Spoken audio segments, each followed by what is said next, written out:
En l'espace d'une demi-année, la vie de millions d'Ukrainiens a basculé dans l'horreur. Certains ont été blessés et d'autres ont été contraints de tout laisser derrière eux, quittant leur domicile et leur vie d'avant. Un bilan humain lourd dont le Haut Commissariat des Nations Unies aux droits de l'homme tente de faire état. Selon l'Agence internationale, au 22 août, 5587 personnes étaient mortes et 7890 blessées. Plus de la moitié de ces décès ont eu lieu dans les régions de Louhansk et Donetsk, les plus convoitées par Moscou.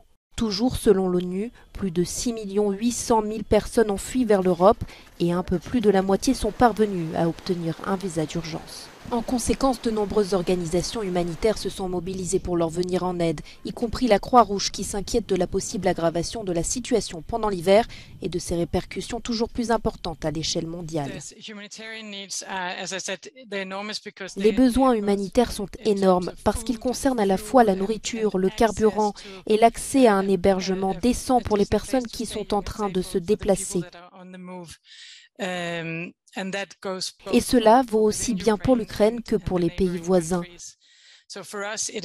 Il s'agit donc pour nous d'une crise extrêmement complexe et la réponse que nous devons apporter est très vaste dans ce qui reste un environnement qui évolue.